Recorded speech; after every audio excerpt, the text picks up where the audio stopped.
Assalamualaikum warahmatullahi wabarakatuh.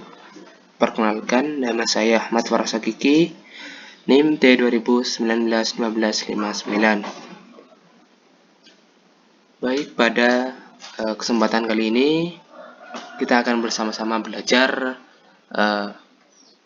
langkah-langkah atau proses pembelajaran dalam kelas.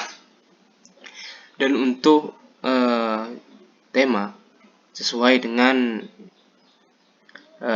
RPP video-video yang sebelumnya, itu kita akan membahas mengenai jenazah. Baik, langsung saja pada proses atau langkah-langkah pembelajaran. Yang pertama adalah persiapan ya. Sebelum pembelajaran dimulai, guru itu mengucapkan salam terlebih dahulu dan berdoa bersama-sama bersama peserta didik semuanya atau siswa ya. Terus memeriksa kehadiran, kerapian, berpakaian atau posisi tempat duduk sesuai dengan kegiatan pembelajaran tersebut. Terus menyapa peserta didik. Dan seterusnya adalah melaksanakan apresiasi dan menguji tingkat pengetahuan peserta terhadap materi yang telah disampaikan waktu sebelumnya. Setelah itu menyampaikan tujuan pembelajaran. Jadi guru itu sebelum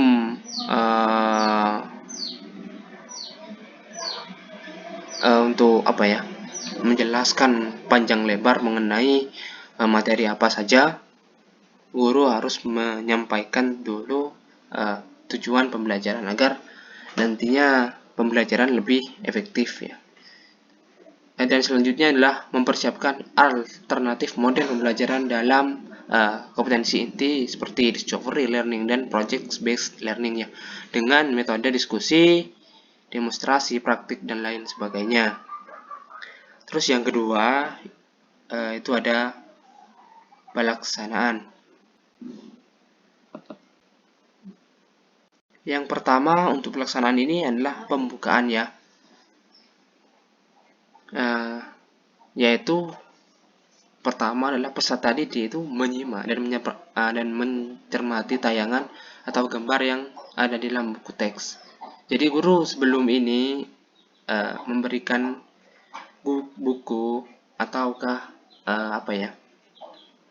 siswa itu sudah punya buku atau guru yang menyuruh muridnya untuk membeli buku atau meminjamkan buku dari sekolahan tersebut.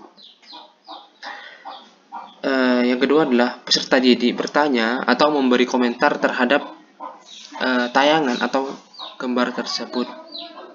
Jadi siswa di sini bertanya atau berkomentar mengenai tayangan atau gambar yang sudah ada di buku tersebut. Seterusnya adalah peserta didik diberikan penjelasan tentang maksud yang terkandung dalam gambar tersebut. Di sini guru memberikan penjelasan tentang apa yang telah ada atau apa yang dimaksud atau yang dimaksudkan dalam gambar yang ada di buku tersebut. Dan seterusnya adalah peserta didik menyimak dan mencermati uraian yang ada pada dalam buku tersebut. Seterusnya adalah peserta didik bertanya dan memberi komentar terhadap hasil pengamatan pada uraian tersebut. Dan peserta didik juga diberikan penjelasan tentang maksud yang terkandung di dalam uraian tersebut. Jadi guru di sini tidak hanya memberikan buku dan menyuruh siswa untuk memahaminya sendiri, tidak, tetapi guru itu harus memberikan penjelasan juga biar peserta didik atau siswa itu lebih paham dengan apa yang buku yang mereka lihat, seperti itu. Selanjutnya adalah mengkritisi sekitar kita.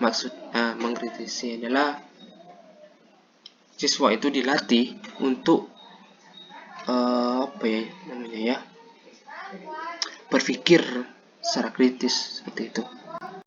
Mungkin bahasa-bahasa bawahnya adalah disuruh menalar seperti itu. Siswa itu disuruh menalar.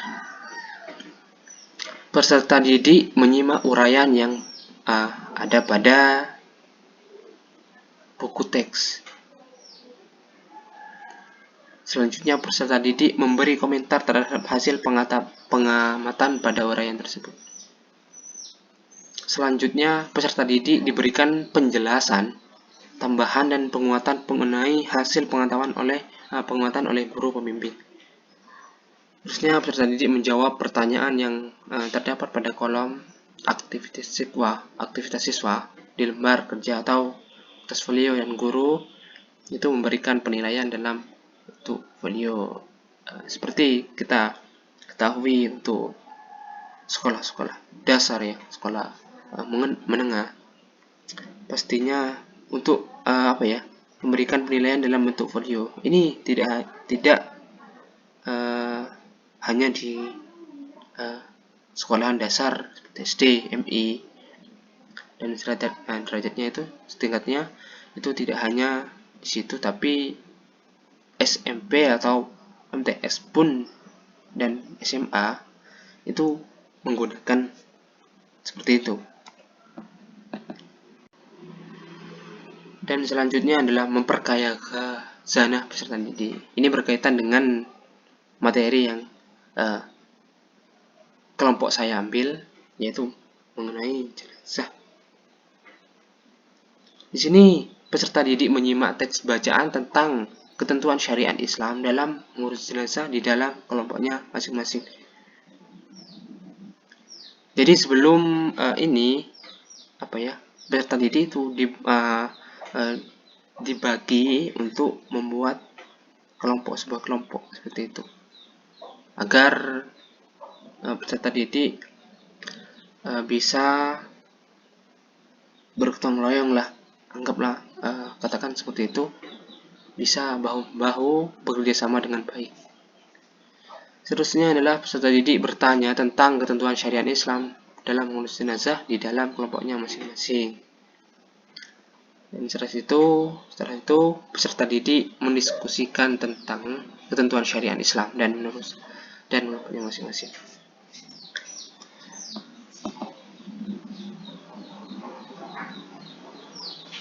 Setelah itu peserta didik diamati dan difasilitasi oleh guru dalam diskusi kelompok tentang ketentuan syariat Islam dan mengurus jenazah. Benar.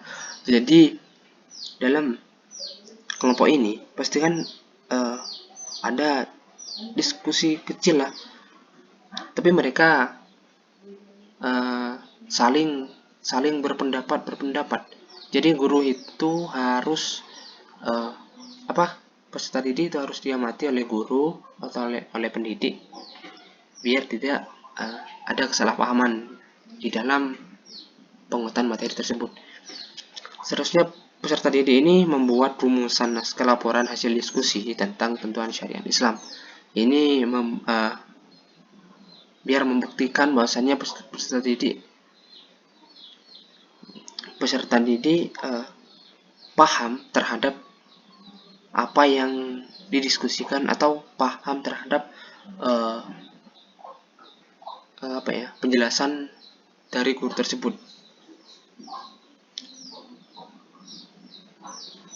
Setelah itu peserta didik mengkritisi hasil presentasi kelompok tentang ketentuan syariat dalam mengurus jenazah. Setelah itu peserta didik diberikan penjelasan tambahan, penguatan mengenai ketentuan syariat Islam dan mengurus jenazah oleh guru. Ini hal yang utama ya. Jadi guru itu harus memberikan penjelasan atau penguatan materi pada kepada siswanya.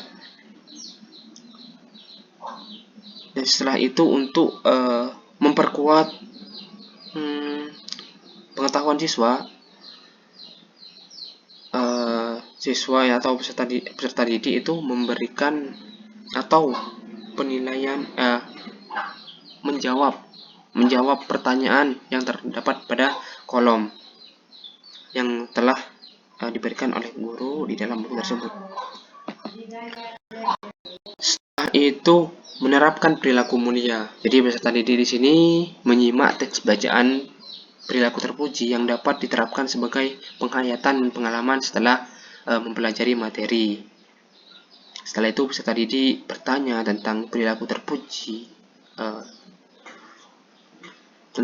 pokoknya tentang jenazah, seperti itu. Ada timbal balik lah guru dan siswa seperti itu. Dan kalian bisa lihat sendiri di sini untuk lebih jelasnya ya.